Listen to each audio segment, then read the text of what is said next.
Esse é um relato de caso sobre farmacodermias. Então, nesse caso, é uma criança de 9 anos e a queixa principal é mancha pelo corpo há uma semana. Então, essa criança iniciou o quadro com máculas hiperemiadas na região da face.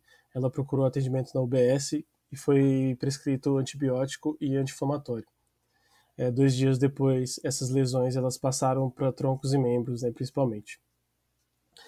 A partir daí, a criança foi levada para o hospital da região, com a internação e a evolução do quadro para máculas e pápulas hipercrômicas disseminadas, lesões bolhosas, conjuntivite bilateral e inflamação da mucosa oral, com saída de secreção sero-sanguinolenta.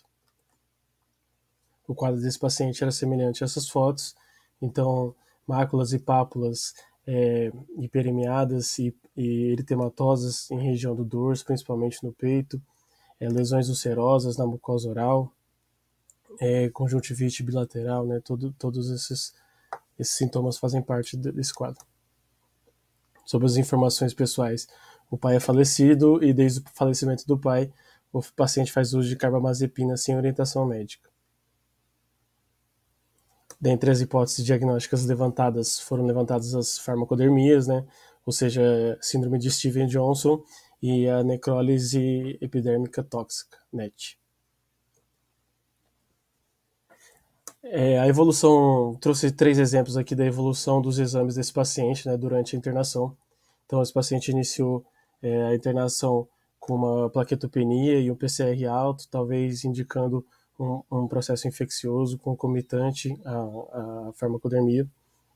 E esse paciente, por se assemelhar muito a um grande queimado, ele é um paciente que tem perda de eletrólitos, então, por isso, explicando a hiponatremia. Com a evolução do quadro, ele melhorou a quantidade de plaquetas e teve uma baixa de leucócitos. Ao fim já do seu quadro, ele tinha um aumento de transaminases, talvez por todo o processo de internação e medicamentos, né, administrados.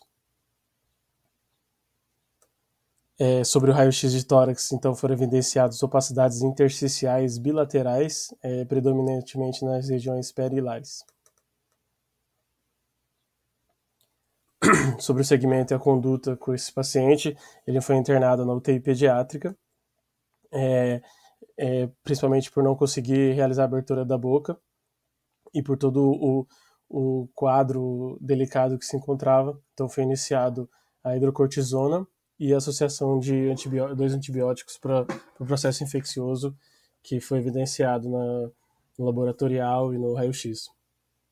Então esse é um paciente que teve que ter uma dieta diferenciada, fracionada, né? Um paciente que vomitava bastante, tinha dificuldade para abrir a boca, então foi bem difícil. No dia 23, então, com a evolução do quadro, esse paciente também teve uma otorreia espessa bilateral, e foi evidenciado uma otite média aguda. Para otite média aguda foi usada solução otálgica de ciprofloxacino e proteção auricular contra a água.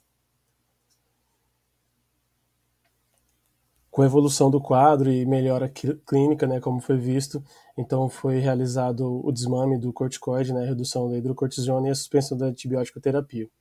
Esse paciente recebeu alta hospitalar e segue no atendimento ambulatorial.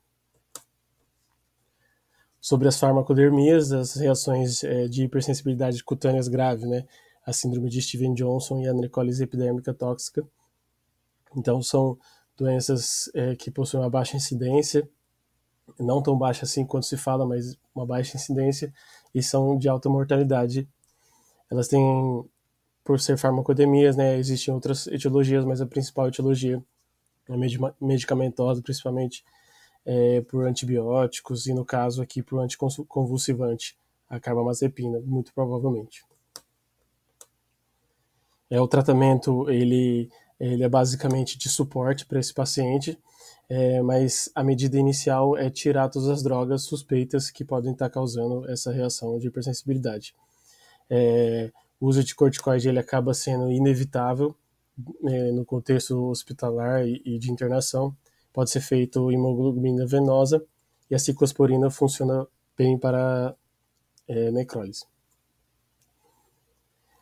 Também existe relatos sobre uma predisposição genética, né, relacionando essas farmacodermias a antígenos leucocitários humanos.